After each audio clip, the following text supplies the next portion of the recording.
نجم الدین ایوب نے مصر واپسی کا ارادہ ترک کر دیا اور بلاد شرقیہ کی قیادت خود سنبھالنے کا فیصلہ کیا۔ یہ مشورہ اسے ملک الجواد نے ہی دیا تھا۔ اس نے دمشق کو ذیلی صوبہ بناتے ہوئے بصرہ کو اپنا مرکز بنایا۔ وہ اپنے غلمان، اتباع اور امراء کے ہمراہ بصرہ چلا آیا۔ یہیں اس نے اپنی زندگی میں پہلا دربار سجایا۔ اس دربار میں بیبرس کو امراء کے ساتھ بٹھایا گیا اور اعلیٰ عہدے کی ذمہ داری سونپی گئی۔ بیبرس کے علاوہ دوسرے غلمان کو بھی حکومتی اختیارات دیے گئے۔ یہ اسلامی تاریخ میں طویل عرصے کے بعد پہلا موقع تھا کہ غلاموں کی اتنی بڑی تعداد کو امور سلطنت میں شامل کیا گیا تھا۔ مصر کے دارالحکومت قاہرہ میں شاہی محل کے ایک مخصوص کمرے میں کچھ افراد موجود تھے۔ وہ سب ایک اہم مسئلے پر صلاح مشورے میں مشغول تھے۔ یہ مجلس شاہی مراتب سے قطع نظر منعقد کی گئی تھی۔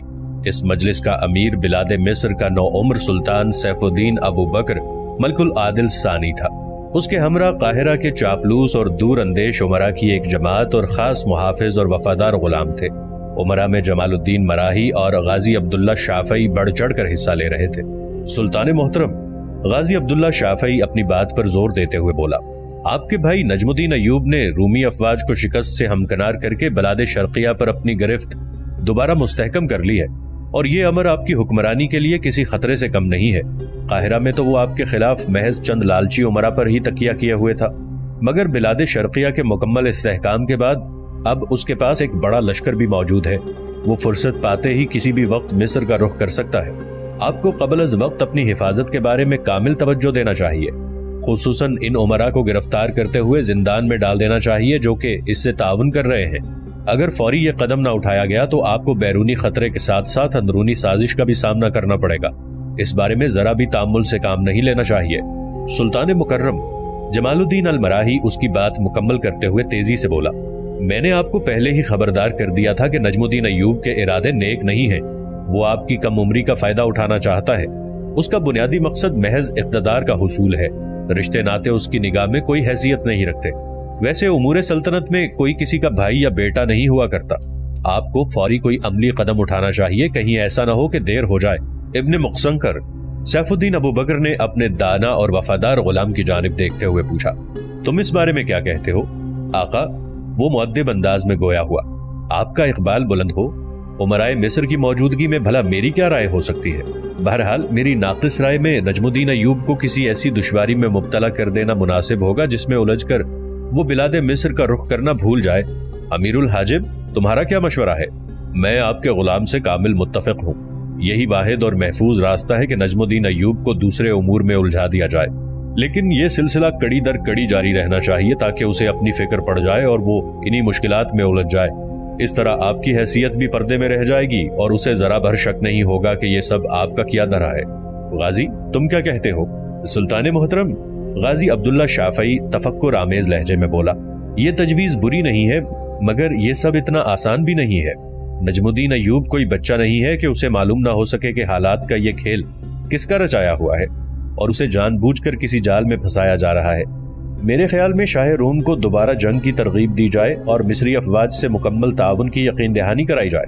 اس طرح آپ کو دو فائدے حاصل ہوں گے، ایک تو شاہ روم سے آپ کے دوستانہ تعلقات کی نوعیت مزید مستحکم ہو جائے گی، جن کی بنا پر وہ بلاد مصر پر حملہ آور ہونے کی کوشش نہیں کرے گا، اور دوسرا گزشتہ دنوں دمشق کے مارکے میں نجم الدین ایوب کے ہاتھوں اٹھائی گئی ہزیمت کو بھی تسکین ملے گی۔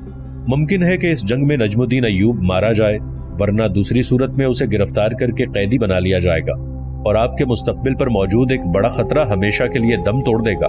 تمہاری بات میں دم ہے، سلطان ابو بکر سر دھنتے ہوئے بولا، مگر اس بات کی کیا ضمانت ہے کہ شاہ روم بلاد شرقیہ پر قبضہ کرنے کے بعد بلاد مصر کا رخ کبھی نہیں کریں گے؟ بلکہ اگر وہ بلاد شرقیہ پر قابض ہونے میں کامیاب ہو گئے تو وہ ارد گرد کی تمام ریاستوں کو بھی ہڑپ کرنے کی کوشش کریں گے۔ کیا تم ماضی کی مثالیں بھول گئے ہو؟ نصارہ ہمیشہ وعدہ خلافی کے مرتکب ہوئے ہیں۔ میں کم از کم شاہ روم پر کسی قسم کے بھروسہ نہیں کر سکتا۔ کوئی اور حل تم لوگوں کے ذہن میں ہو تو وہ بیان کرو۔ سلطان محترم، عقبی پہلو میں بیٹھا امیر دھیمے لہجے میں بولا۔ تمام لوگوں کی نگاہیں اس پر مرتکز ہو گئیں۔ وہ امیر تمام گفتگو میں بالکل خاموش رہا تھا۔ آپ اگر اپنے چچا عماد الدین سے مدد حاصل کریں تو وہ سب سے زیادہ مناسب ہوگا۔ کھل کر بتاؤ کیا کہنا چاہتے ہو؟ سلطان محترم، میری ناقص رائے یہ ہے کہ آپ اپنے چچا عماد الدین اسماعیل کو ایک مراسلہ بھیجیں جس میں نجم الدین ایوب کی سابقہ سازشوں اور کارستانیوں کا حال تفصیل سے موجود ہو۔ ان سے گزارش کی جائے کہ وہ نجم الدین ایوب کے علاقوں پر حملہ کر کے قابض ہو جائیں اور اسے گرفتار کر کے زندان خانے میں ڈال دیں۔ ہمیں بلاد شرقیہ سے کوئی دلچسپی نہیں ہے۔ عماد الدین اسماعیل آپ کے حقیقی چچا ہیں، ان سے یقیناً آپ کو کسی قسم کا خطرہ نہیں ہوگا۔ جہاں تک میری معلومات ہیں انہیں بلاد شرقیہ سے خاصی رغبت ہے، وہ بلاد مصر کا رخ کرنا خلاف طبیعت سمجھیں گے۔ بہت خوب۔ سلطان سیف الدین ابو بکر اپنی جگہ بیٹھے بیٹھے بے اختیار جھوم سا گیا۔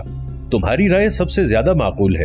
میں ابھی چچا عماد الدین اسماعیل کو ایک مراسلہ جاری کرنے کا انتظام کرتا ہوں۔ سلطان سیف الدین ابو بکر اس تجویز سے خاصا متاثر دکھائی دے رہا تھا۔ سلطان کے مزاج کو مد نظر رکھتے ہوئے دوسرے خوشامدی امراء نے بھی بھرپور چاپلوسی کا مظاہرہ کیا اور اس آخری فیصلے پر زمین آسمان کے قلابے ملانا شروع کر دیے۔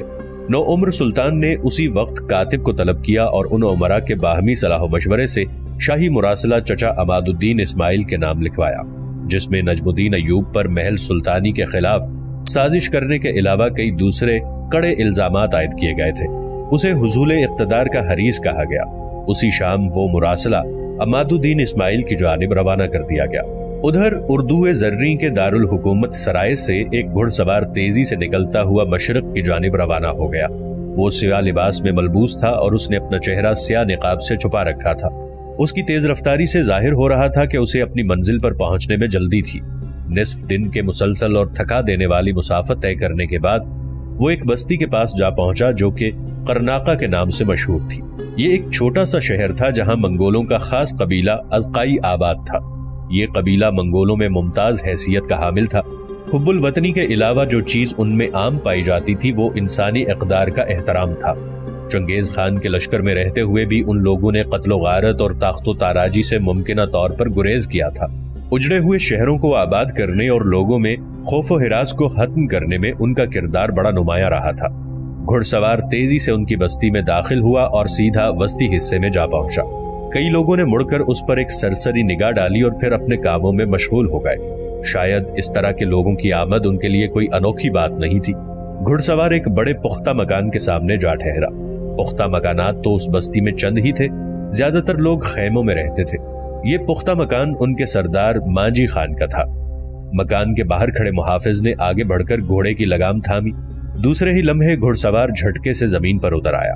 اس نے گردن کو جنبش دی تو وہ محافظ گھوڑے کو لے کر ایک طرف چل پڑا۔ گھڑ سوار نے لمحہ بھر کے لیے اس پر نگاہ ڈالی، اس کے بعد اس کے قدم مکان کے صدر دروازے کی جانب اٹھ گئے۔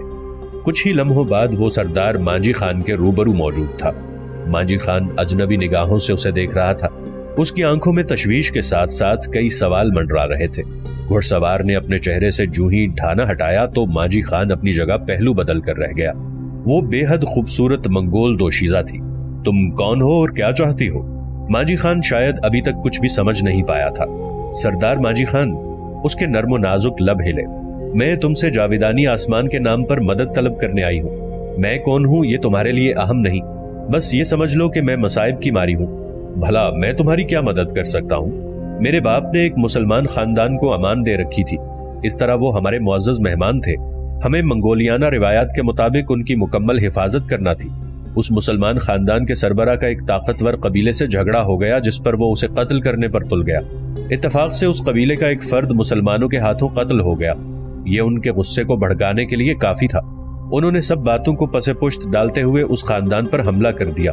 ان لوگوں کے تحفظ کی خاطر میرا باپ اور بھائی دونوں خونی میدان میں اتر آئے اور پھر دیکھتے ہی دیکھتے اس قبیلے نے اس مسلمان خاندان کے بزرگ لوگوں کو بڑی بے دردی سے قتل کر دیا۔ عورتوں کی پامالی کی گئی اور میرے باپ اور بھائی کو ان کی مدد کرنے کے جرم میں موت کے گھاٹ اتار دیا گیا۔ وہ پری پیکر بولتے بولتے رک گئی تھی۔ دبی دبی سی سسکیاں اس کی لگی۔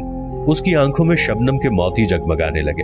میں سب سمجھ گیا ہوں، تم بالکل فکر نہ کرو، میں تمہاری ہر طرح سے مدد کرنے کو تیار ہوں۔ تم یہ واضح کرو کہ تم اب کیا چاہتی ہو۔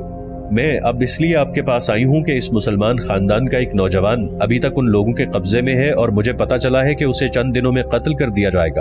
میں یہ چاہتی ہوں کہ میرے باپ نے جس خاندان کو امان دی تھی کم از کم اس کا آخری چشم و چراغ زندہ بچ جائے۔ وہ اپنے پلو سے آنسو صاف کرنے کی کوشش کرنے لگی۔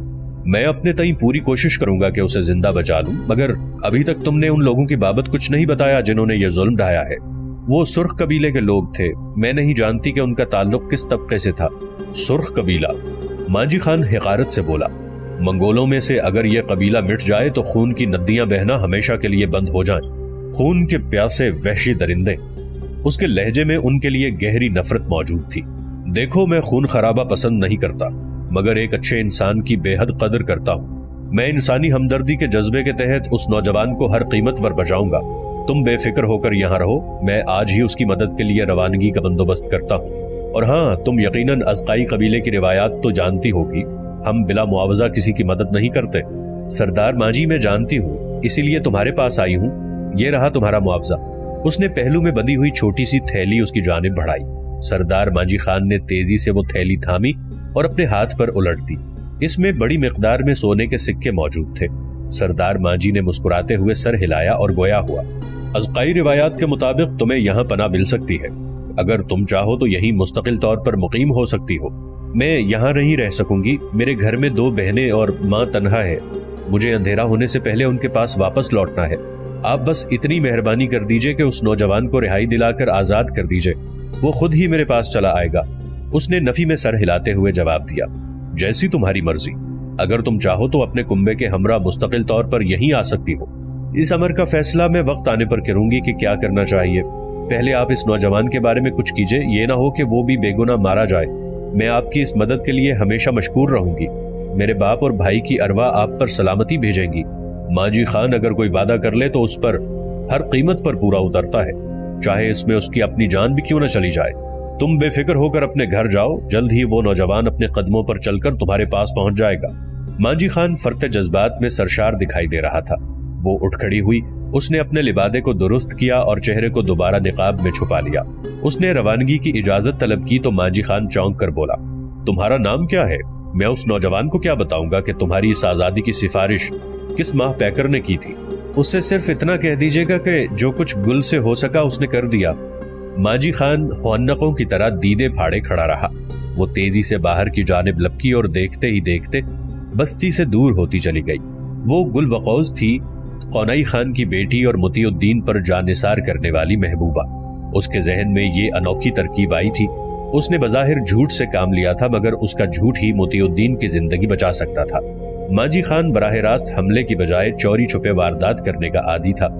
اسے اپنے طریقوں پر بے حد ناز تھا کہ وہ انسانی زندگی کو بچانے کے لیے انوکھے انداز میں کام کرتا ہے. گل وقوز کی بھی یہی خواہش تھی کہ کسی بھی انسانی جان کے ضیاء کے بغیر ہی مطیع الدین اپنے گھر لوٹ آئے. سرخ قبیلہ اس کی سوتیلی ماں کا میگا بھی تھا. وہ اچھی طرح جانتی تھی کہ وہ لوگ مسلمانوں سے بے حد نفرت کرتے ہیں اور انہیں قتل کرنے میں ذرا بھر تساہل سے کام نہیں لیتے.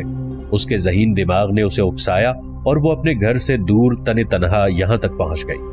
ادھر بصرہ میں رہتے ہوئے دمشق کی گلیاں بیبرس کو یاد آ رہی تھی. اسے بلاد شرقیہ میں آئے ہوئے 6 ماہ بیت چکے تھے، مگر وہ دیگر کاموں میں اتنا مصروف رہا کہ اسے اپنی خبر تک نہ رہی. آج فرصت کی گھڑیاں جو میسر آئیں تو اس کے دل و دماغ پر ہیجان سطاری ہو گیا. ماں جیسی مشفق خاتون فاطمہ کا چہرہ اس کی نگاہوں کے سامنے گھومنے لگا.